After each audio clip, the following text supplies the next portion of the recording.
हाथों में पत्थर, जुबान पर नारे। महाराष्ट्र में आधी रात थाने को हजारों मुसलमानों ने घेरा, जान बचाकर भागी पुलिस। महाराष्ट्र टू यूपी पत्थर गैंग एक्टिव। 2 सिंघम आईपीएस ने संभाला मोर्चा, बिल से खींचकर पत्थरबाजों को बाहर निकाला। नमाज के बाद बुलंदशहर में उमड़ी भीड़। मेरठ, गाजियाबाद और मुरादाबाद में हाई अलर्ट। योगी खुद देख रहे लाइव एक्शन। गाजियाबाद के एक महंत है यति नरसिंहानंद, जो पैगंबर मोहम्मद के खिलाफ कुछ ऐसा बोलते हैं कि महाराष्ट्र से लेकर यूपी तक हंगामा खड़ा हो जाता है। यूपी के बुलंदशहर में जुमे की नमाज के बाद सड़कों पे भारी संख्या में भीड़ उमड़ पड़ती है। पुलिस समझाती है तो हाथों में पत्थर लेकर फेंकने लगती है, लेकिन सिंघम आईपीएस श्लोक कुमार समय रहते ऐसा इंतजाम करते हैं कि 8 पत्थरबाज धर लिए जाते। तुरंत मेरठ से लेकर गाजियाबाद और मुरादाबाद तक के लिए अलर्ट जारी कर दिया जाता है। योगी खुद कई जगहों की निगरानी करते हैं, आदेश देते हैं नवरात्रि पे शांति व्यवस्था किसी भी हाल में नहीं बिगड़नी चाहिए। लेकिन महाराष्ट्र में ऐसा नहीं हो पाता, बल्कि वहां से जो तस्वीरें आती है उससे देखकर आप भी यही पूछेंगे कि ये पुलिस थाना है या पत्थर खाना। 4 सितंबर की रात करीब 8:30 बजे तक महाराष्ट्र के इस नागपुरी गेट पुलिस थाने में सब कुछ ठीक था, लेकिन 8:30 बजे के बाद एक भीड़ आती है। थाना प्रभारी से कहती है नरसिंहानंद के खिलाफ मुकदमा दर्ज कीजिए। थाना प्रभारी समझाते हैं एफआईआर पहले से दर्ज है, जांच चल रही है।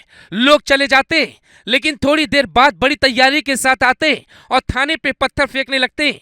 पुलिस किसी तरह अपनी जान बचाती है। तरह तरह अफरा तफरी मच जाती है।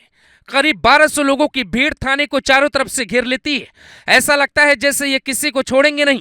पुलिस कमिश्नर नवीन चंद्र रेड्डी जब मोर्चा संभालते हैं, वहां स्पेशल फोर्स उतरवाते हैं, तब जाकर भीड़ तितर बितर हो पाती है। अमरावती शहर के नागपुरी गेट पुलिस स्टेशन परिसर में कल रात में कंप्लेन देने के लिए एसडीपीआई के कुछ कार्यकर्ता आए थे, और जब प्रक्रिया जो शुरू हुई थी एफआईआर दर्ज कराने की, उसी दरमियान कुछ लोगों ने ज़्यादा लोगों को जमा किया, इकट्ठा किया और घोषणाबाजी करके माहौल अशांत किया और पुलिस स्टेशन पे आए कुछ लोगों ने पथराव किया और पुलिस अधिकारियों पे, कर्मचारी पे पत्थरबाजी की। लेकिन ओवैसी ऐसे प्रदर्शनकारियों पे सवाल उठाने के बजाय सीधा मोदी योगी से सवाल पूछने लगी और कहते हैं आपके लोग जो ऐसी बातें करते हैं, क्या आपको इसमें खुशी मिलती है? हम ये पूछना चाह रहे हैं नरेंद्र मोदी प्राइम मिनिस्टर से, योगी आदित्यनाथ से, कि आखिर क्यों आप तकलीफ देना चाह रहे हैं मुसलमानों को? आपको क्या खुशी मिलती है? कोई प्रॉफिट मोहम्मद सल्लल्लाहु अलैहि वसल्लम के बारे में अनाप शनाप बकवास बकता है तो आपको खुशी मिलती है क्या? आपको कोई इंटरनल सेटिस्फेक्शन मिलता है क्या? क्या ओवैसी जैसे नेताओं को ये संदेश नहीं जारी करना चाहिए कि हाथों में पत्थर मत उठाओ, जुबान पर ऐसे नारे मत लगाओ जिससे मुश्किलें बढ़े? जब कोई शहजाद थाने का घेराव करता है, कोई ताहिर दिल्ली में माहौल खराब करवाता है, तो फिर मौलाना उसके परिवार को क्यों नहीं समझाते? ये भी बड़ा सवाल है। आज हालात ये हो गए हैं कि एक तरफ यति नरसिंहानंद के शिष्य अपने गुरु का समर्थन करते हैं, दूसरी तरफ मौलाना शान में गुस्ताखी पर भड़क उठते हैं। अभी यति सन्यासियों के साथ मैं एक मैसेज देना चाहता हूं। आज पूरे देश भर में हमारे गुरुजी के खिलाफ बहुत बड़ा प्रदर्शन हो रहा है।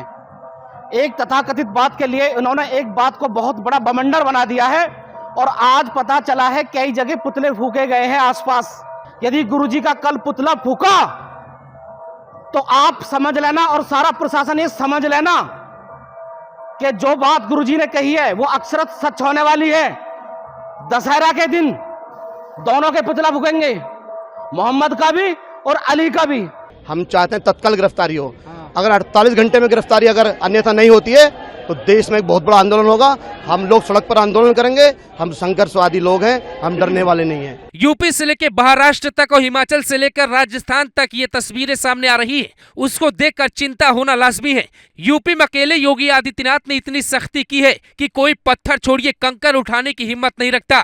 जो करता है उसका इलाज क्या होता है आप तस्वीरों में देख लीजिए। पत्थर फेंकने वाले आरोपी हो या महिलाओं की सुरक्षा में खिलवाड़ करने वाले मोहित खान जैसे पापी, हर किसी के साथ योगी एक जैसा व्यवहार करते हैं। सब सलाखों के पीछे हैं, लेकिन बाकी राज्यों में हालात क्या हैं वो आप बेहतर समझ सकते हैं। योगी की डिमांड बढ़ती जा रही है, चाहे वो बिहार हो या बंगाल, हर जगह योगी की डिमांड बढ़ रही है, क्योंकि बुलडोजर के पहिए के नीचे न जाने कितने माफियाओं का भौकाल दम तोड़ गया।